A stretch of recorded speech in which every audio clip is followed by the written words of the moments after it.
Hello everyone, it's Marianne with Happy Paper People, and I am here today to show you how I turned these fabric pieces into, I'll show you what I've got. They're kind of different sizes. They're all very similar. Some are a little bit longer, some are a little bit wider. What they are actually is pages out of a, I've got one right here, out of a swatch book. So this is what a swatch book might look like from a design store or someone who does, goes into your home and sells custom drapery, custom upholstery, that type of thing. So these came out of a swatch book, and they are individual swatches of fabric. And so I've got pinking around the three sides. The top here is where they were all attached together, so I haven't pinked there yet. They have on the back just this one piece that tells, who the designer is of the fabric, how, what size the fabric comes in, what it's made of, linen, cotton, polyester, that kind of thing, where it's made, how to clean it, all of that kind of stuff on there. And I decided for this project to leave that on, and I'll show you why. So what I am doing is turning these fabric swatches into these fabric pockets. This one has a double button closure with a sari silk ribbon. And you open it up, and I put some things in it just so that you can see it, when it's got stuff in it. And I've sewed coffee dyed paper on the inside and sewn all the way around. Now I'm going to do it at the machine today, the sewing machine, and I'm going to sew it. However, this is super easily done by hand, either sewing by hand, and I'll show you what I mean, or not even sewing, just by gluing. So let me show you a couple more I've got here. Here's another one. Love this. This is a fabric covered button, and this one can be tied two ways. So you see that one. I love the coffee dyed paper on the inside. It gives it a little bit of heft, so it's got some weight. It's a little thicker, and it's not flimsy at all. It feels very, very sturdy. But it also, because there's glue in there too, there's glue between the coffee dyed paper and the fabric. But also gives it a nice look here, and kind of a finished look. And it almost kind of looks like a vinyl or a leather, lining inside. So this one you can take and wrap once, and then wrap it around the button a couple times, as many as you like actually, and then leave a tail hanging. I happen to like the tail. Some people don't like the tail, so it's long enough, if you don't like the tail, to wrap it twice, and then just give it one good 1.5 wrap, so it's closed. And this one stays attached on the top, and you wrap it in a figure 8. Okay. And it's designed to wrap just enough so that your last wrap will be coming down the bottom, and we want it to go underneath and kind of stick there, so you've got one coming up the top and one coming down the bottom. Here's another one. I really like this one. This is a fun one. And this one has a ribbon tied, and it is attached at the back, right in the center, so that the ribbon won't be lost. Now these can be used like this. You will find these in my Etsy shop really soon, stuffed with ephemera, just sold individually, stuffed with ephemera. But if I put it into a journal, I might choose to glue this onto a page, and so it opens up, so this ribbon would come open and it wouldn't go anywhere anyway, and it would open up and they could get out whatever I've put in there. But if it's not in a journal, I definitely don't want to lose that ribbon. So that's why it's attached there, so it can be brought around and tied into a bow. It could be, excuse me, it's really cute when it's stuck in a belly band on a journal page. or in a corner tuck or side tuck. And this is a bias tape, but I didn't want to change the color of it because the color is perfect and kind of really goes with that ribbon and that fabric. And then I have one more.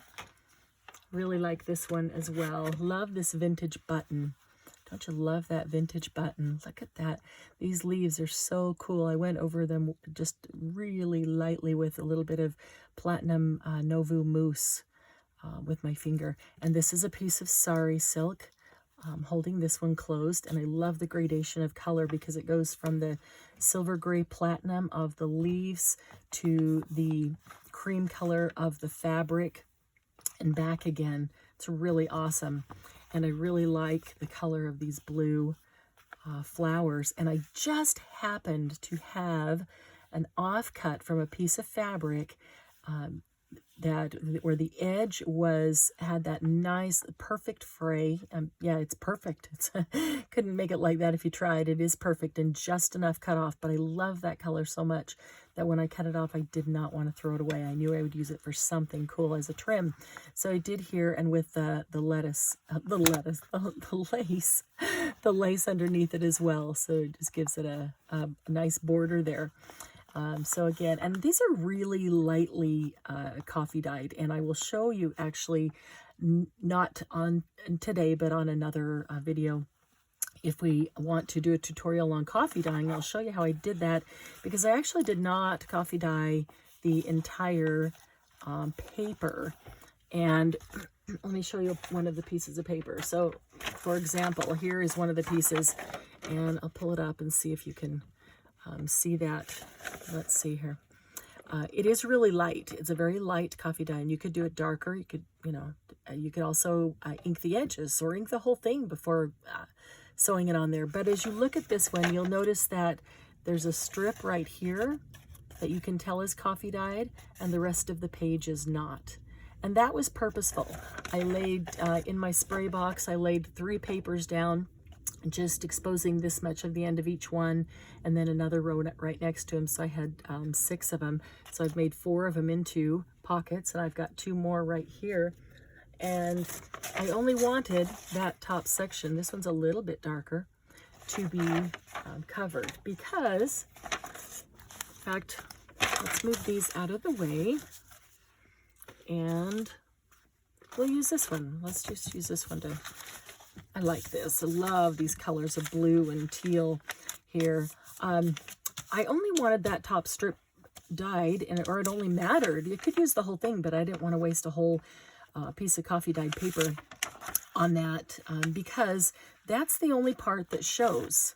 When this is folded, I put the paper, the identifying paper that came on it, on the bottom. So when that folds up, that gives even more structure to the pocket itself. So these really are quite structured. They are not soft and flimsy.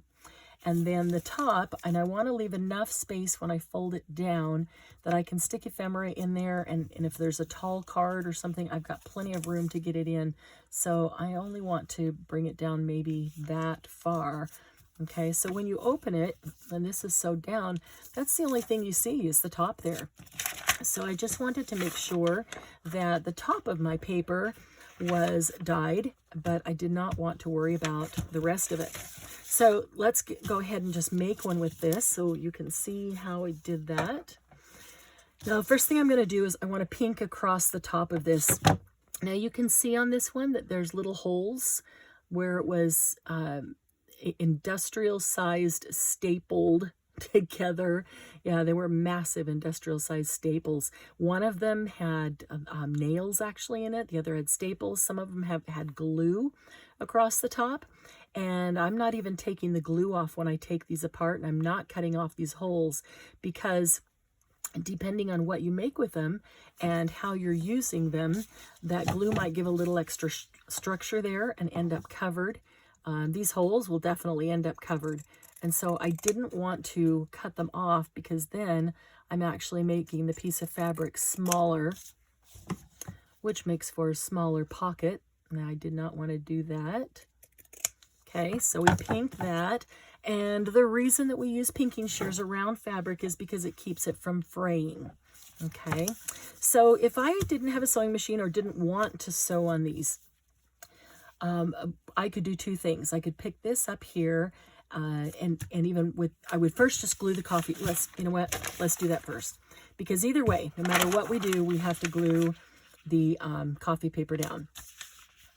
So what I'm going to do is, let me see if I can find a piece of scratch paper, because I didn't bring one of my mats over.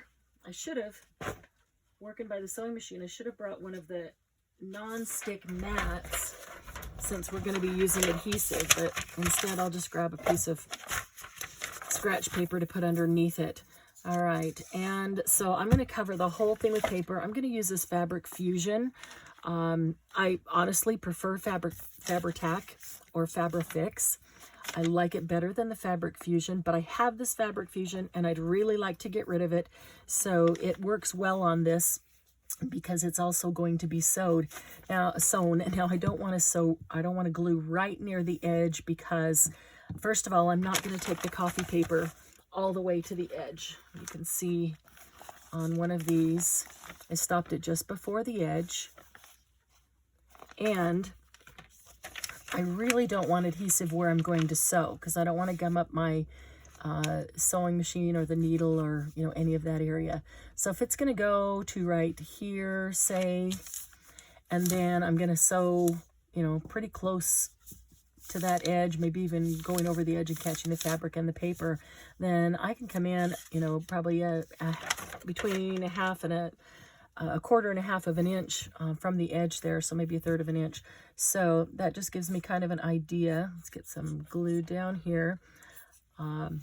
So we'll glue this on. So whether I'm sewing it by hand, whether I'm not sewing at all, or whether I'm sewing by machine, I still need to glue the paper on.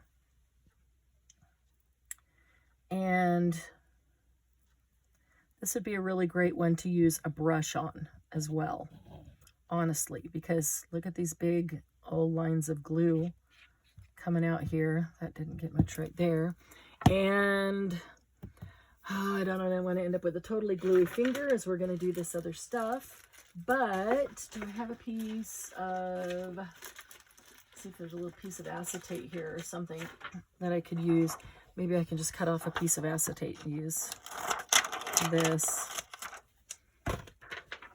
Here's a quick tip. Don't want to get your finger gooey. Grab a piece of acetate and I just wrap it around my finger. And then I'm going to take this finger. And the only reason is I'm not afraid of getting gluey, obviously. You can't be doing this kind of stuff and be afraid of that. But it doesn't come off super easily and super readily, and I don't want it sticking to everything as I'm trying to sew it, and I don't want it getting on any other part of the fabric, you know, as I'm making this. Okay, so let's set that aside. So yeah, now I have no glue on my hand at all, so there's a makeshift glove for your finger, but only for your finger, and then you can pick it up and use it again in a minute. Set that aside. But now what did I do with the piece of fabric? Oh, I've got the fabric. I mean the piece of paper. Here's the piece of paper. I'm looking for the fabric, and the fabric is upside down. All right, so I'm gonna just put it right up to there. Okay. And then I'm going to take this giant bone folder and run it over it just to make sure it's all down nice and tight there. But, you know, typically I tear it before I put it down. I didn't even think about that, and that glue spread a little far. So before it's totally set, because it's not like art glitter glue that sets immediately. You've got a bit of a time when you put the glue on this to do something. So I'm going to bring a tear ruler, and honestly, that's just a ruler, a good ruler that is not too thick so that you can tear your paper nicely. And I'm going to just kind of look here as to where I want it, fairly close. And I'm just going to tear this edge off. I tore all the others, and I really like the look they come up with. It's just as nice as cutting them, and it's straight because I put the ruler on. I do like a straight line. I do love torn paper, but I do like a straight line. I know sometimes Sharon will tease me because I'm all for making things straight, and she just rips. But you will notice that I do rip and tear, and I do love tearing paper. But yes, I do like a straight line. If something is meant to be straight, I want it to be straight. If it doesn't have to be straight, or it's not meant to be straight, then I like it to be whatever I feel like at the moment. And that makes my soul sing, makes my heart happy.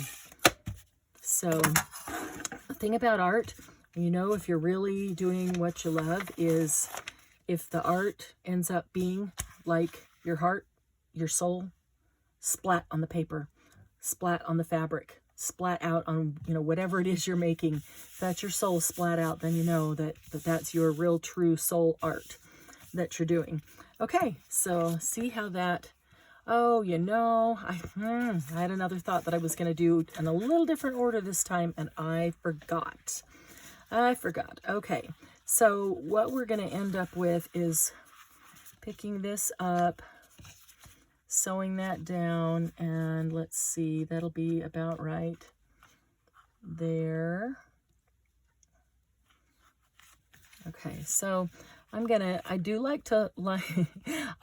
these to be lined up. I'm gonna line up my little pinking marks over there and line up little pinking marks over here if they line up.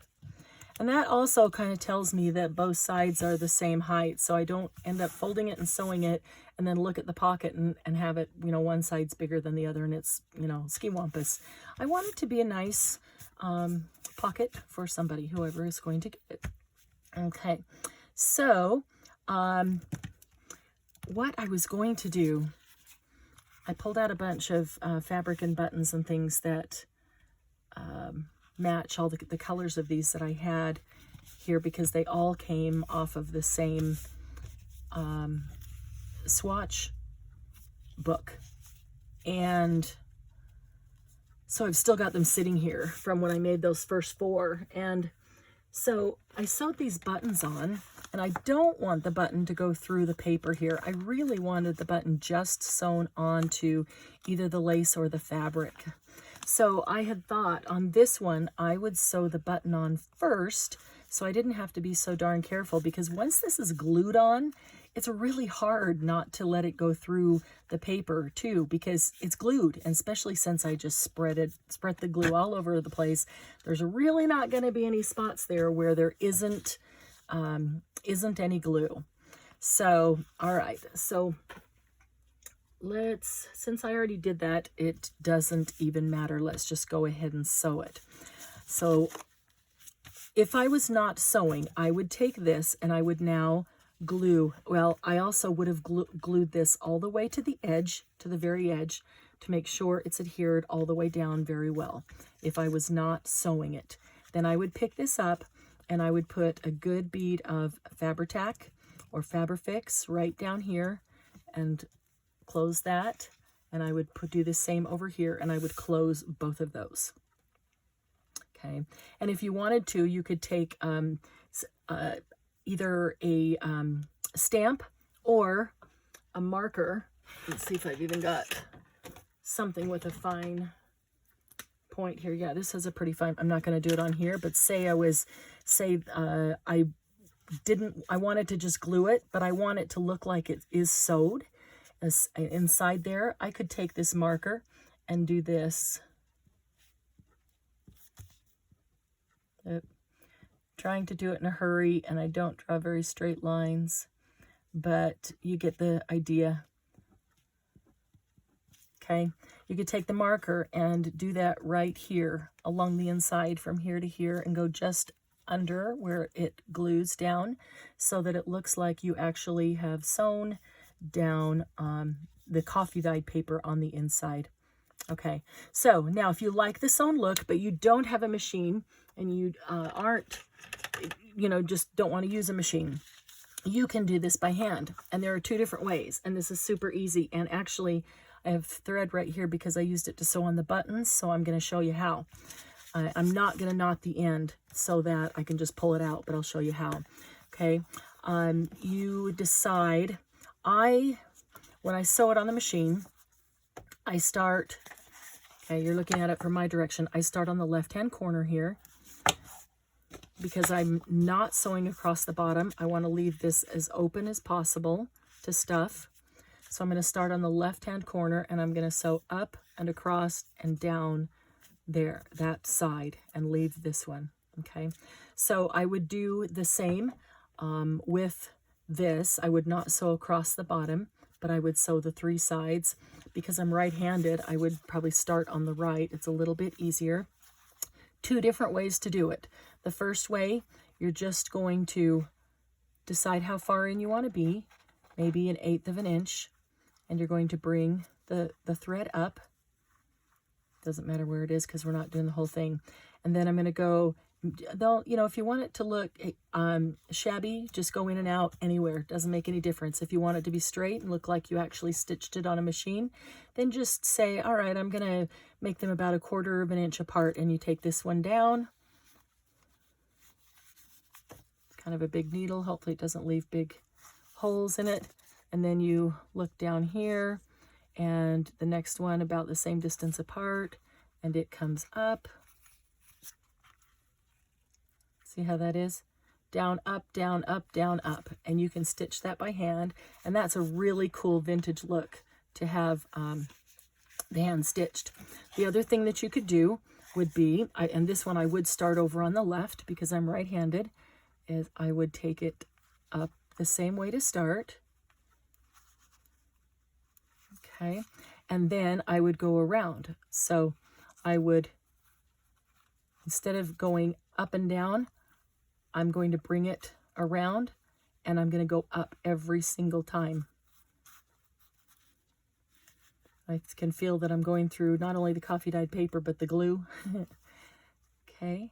And you see how every single time I just bring it over and come up from the bottom. And I love this look as well. This is something you can do in front of the TV. And this is a really cool, hopefully, let me see if I can see. Hopefully that's not too light to be able to see the stitching there.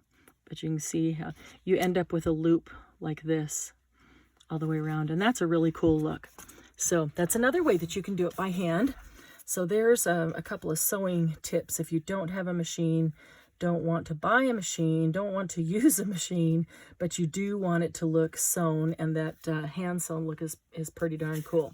Okay, but today I'm going to do it with a machine, and that's real quick, so we'll do it right here so that we can go on with the rest of it. So like I said, I'm going to start in the bottom left hand corner, and I still have the beige or cream color thread in there that I did with the others, and it's still on a zigzag like I did with most of the others. So where's my petal? So I will just leave it on a zigzag. I do like the zigzag look here, especially with the pinked edges. I'm going to go up about 1/2 inch, and then I'm going to go backwards to the edge, and then I'm going to go again and go over it. That way when I cut it off, I don't have to worry about tying knots. It just kind of gives me an end there where it's kind of, you know, double sewn or knotted on itself, so that you don't have to worry about tying knots. I can just cut the thread. Okay, so up one side, across the other. I like to sew really fast, but I've found that if I do these moderately slow, they always seem to turn out better. The stitching is really nice. The thread never gets hung up. And maybe because it is a little bit thicker with the paper and the fabric and also the glue. So let's see, I want that back down in there. Okay. Last side here. Coming all the way down. And when I get to the end, I will do the same thing. I will come to the edge, so all the way to the end, and then I'm going to back it up about 1/2 3/4 of an inch, and then go forward to the end. Okay, and then I can just snip that thread off right there and not have to worry about tying knots. And I'm all for not tying knots. There, isn't that cool? Yeah, and you can see the coffee dyeing there, which is awesome. Love that. So yeah, you could actually ink up the whole paper and vintage it up if you want. But now you can see why I only dye. And see, the paper was dyed down to here, but really you can't even see farther down. There's just shadow anyway, so it looks like the whole thing is dyed. But you don't have to waste the coffee or the drying time. As I said, I spread these all out, and what I actually did was just spray them with a spray bottle of coffee, and then I ran my heat tool over them for a couple of minutes and just dried them really quickly, so they were ready to go. Okay, so there's our pocket. So now let's dress it up a bit. Let's move this out of our way.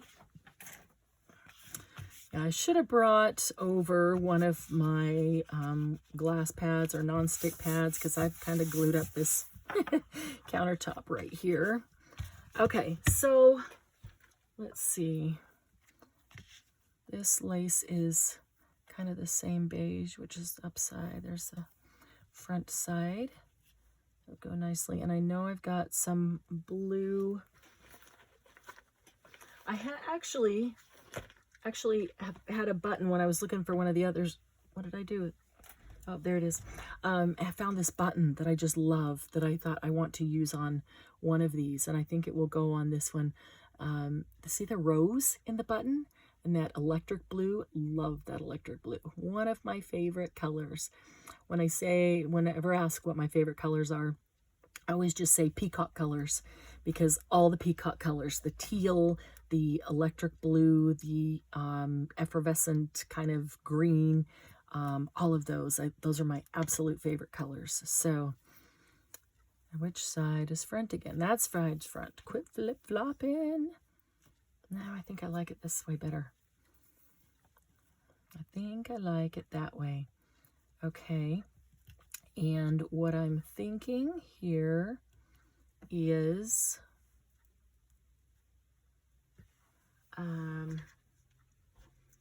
some blue. And see, there's teal. There's actually a dark teal, a lighter teal. There's that kind of electric blue. There's a darker navy blue, and even a sky blue. There's quite a variety of blue colors in there. Does that have a front and a back? A right and a wrong side? Not sure, but okay. Do we want that right at the edge? Do I want to show an edge there, the edge of the lace, or do I want this to be right up on the edge of the lace, which is pretty close to on the edge of the flap of the pocket? Oh, I think maybe right there. What do you think? Think that's good? Okay, so what I think I'm going to do, I'm going to cut a piece of this so I don't have to deal with the whole roll. Okay, because I think I want to sew it on. I'm not even going to bother to glue it. I'm just going to sew it straight on. And I think we're going to do that. I kind of like the little points of the pinking shears sticking out from underneath it. And then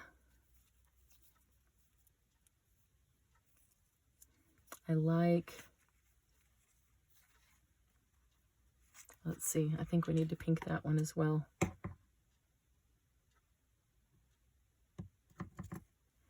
Just so it matches everything else. See if those will line up. I think I want it to pretty much go to the bottom of the lace.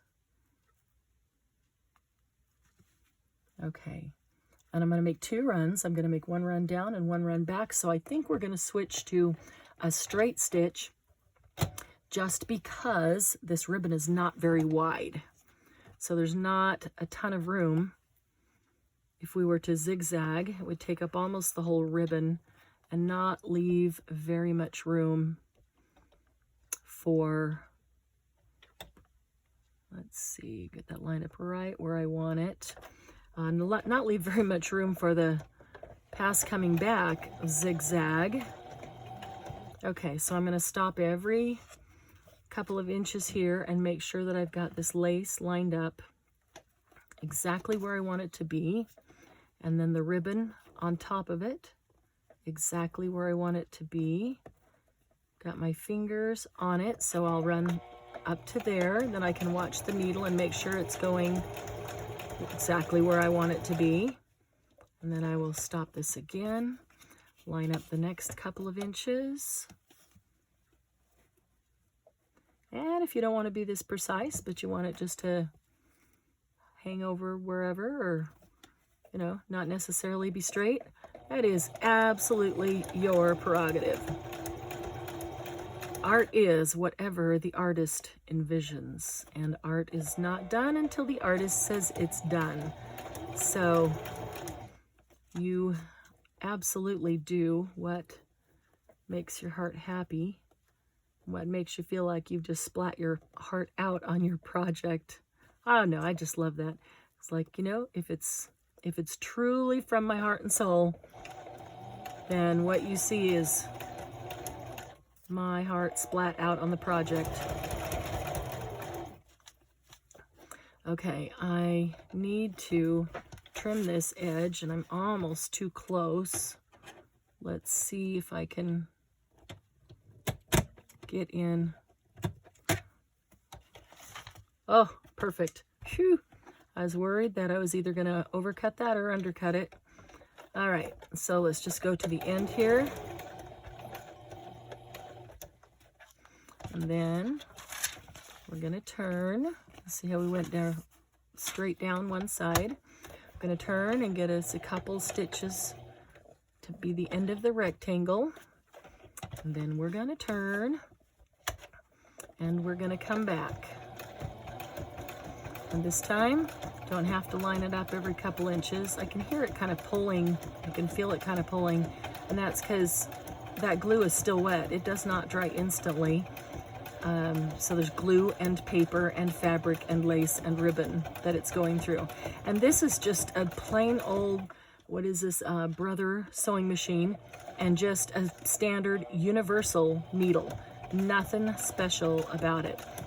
No special kind of needle needed.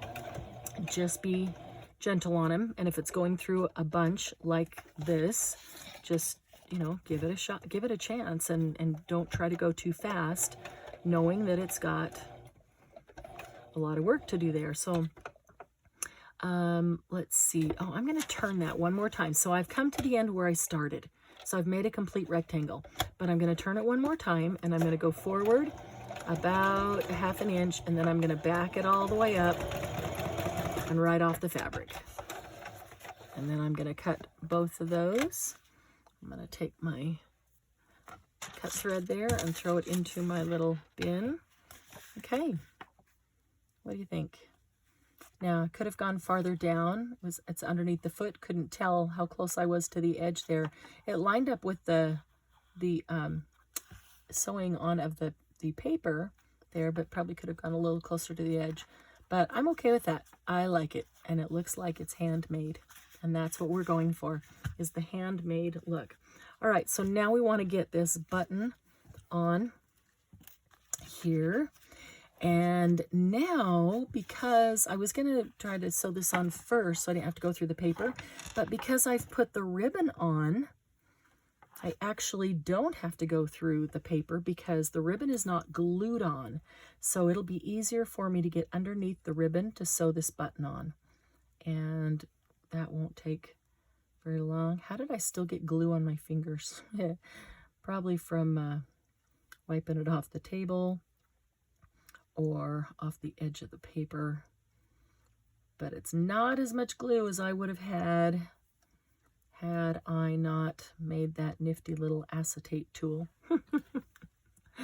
You know, it doesn't take a lot of expensive things to do great stuff. All right, so where do I want to put this? That's the question. Do I want it to be up on the lace? Do I want it to be in the center of the ribbon? see. Now, what do you think, everybody? Up on the lace or center of the ribbon. I kind of like it on the lace. It kind of looks like it's supposed to be there. So I'm going to do this. First, I'm going to find the center, and I'm going to find the center by eyeballing it. Handmade means everything is not perfect, but I can see by these things that I've got a small and a large and a small and a large, a little bit extra on the side, but I'm going to say the center is right about here. Okay, so I'm going to go underneath the lettuce. Why do I keep calling it lettuce? It must be dinner time. I must be hungry. Okay, whoever gets this, you've got lettuce on here, not lace. That's so funny. It's not even green. I'm sewing. I'm sorry, honey, I'm busy. I'm sewing the lettuce on. Okay, so I'm coming under the lace. Okay, because this lace is not sewn down, and I like that. And I'm grabbing the edge of the ribbon. Okay, and that'll be the start there. All right, so now I'm just going to go through the button. Let's see if I can make sure that you can see this. If you and I can both see it, then we'll be doing good. Okay, so what I'm going to do here is just go through the lace and the edge of the ribbon. And see, that doesn't even touch the paper on the other side.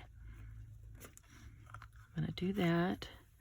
I'm not going to worry about tightening it yet, because if I let go of this button, it's going to flop everywhere, and I don't know which way my thread is going. But I'll do that 2 or 3 times.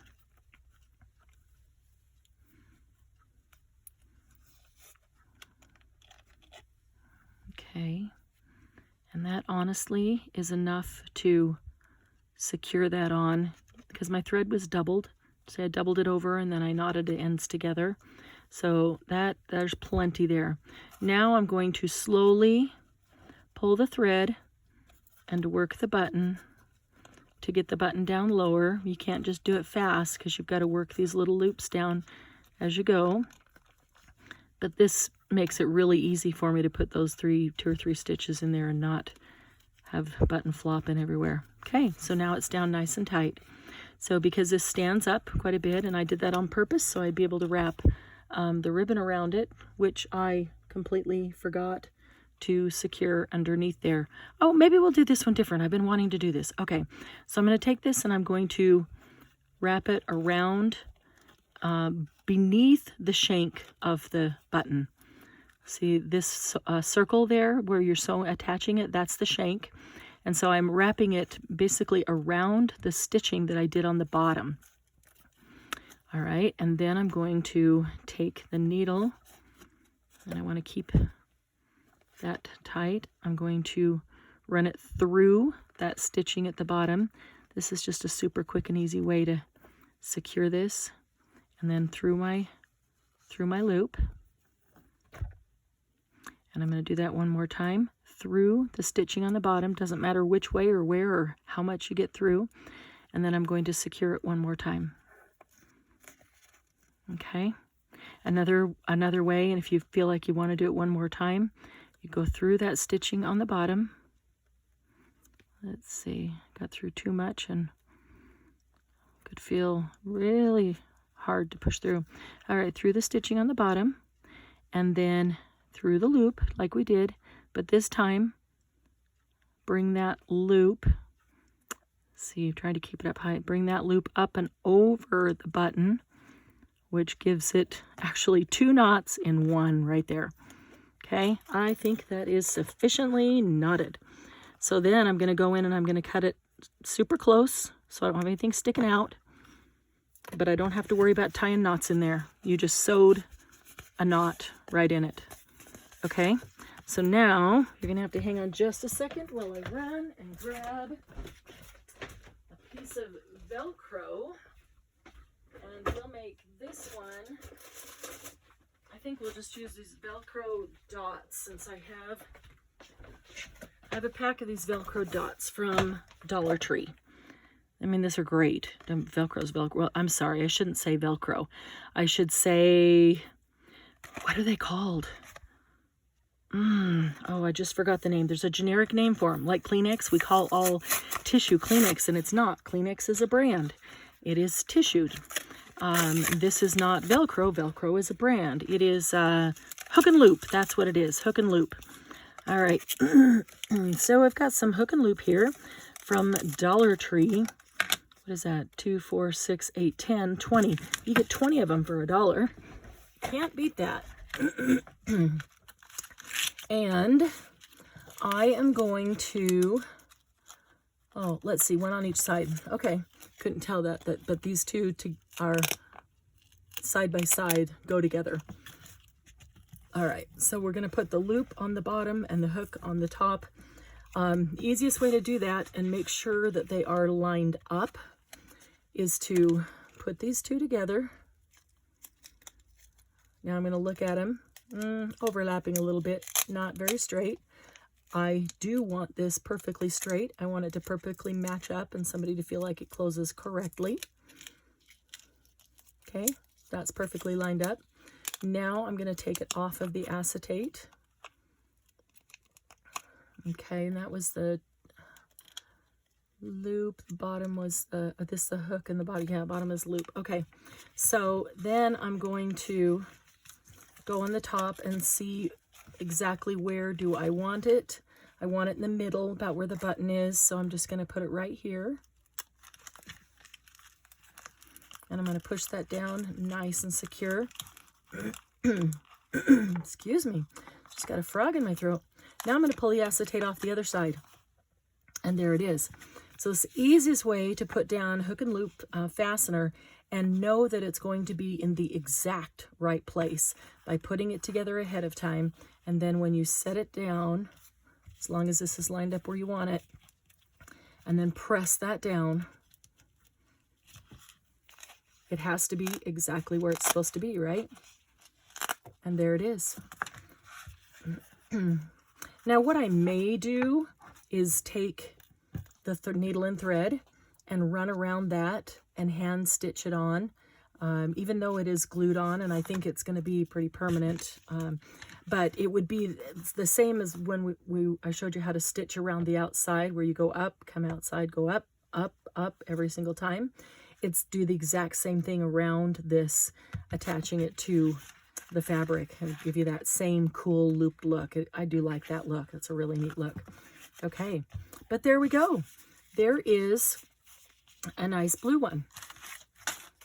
And this one I thought would be nice in a more masculine journal, or giving to a man if you know, wanted to. You wouldn't have to tie that in a bow. You could actually just tie it in a knot. You could, for all intents and purposes, use them together, tie it like that. You know, lots of things you could do with that. That's the thing, once you put a tie on, you know, there's umpteen ways to secure it closed, as long as it's got the tie. But yeah, look for these soon in my Etsy shop, filled with ephemera. But I'm also making some for journals that I'm working on that will be, one is a custom order, but I've got a couple going that will be in my Etsy shop when they are finished. So thanks for joining me today. I invite you to join us on our Facebook group, in the Happy Paper People group on Facebook. Just make sure I haven't misplaced everything here. I'll be back soon with another tutorial. Until then, be curious and try something new.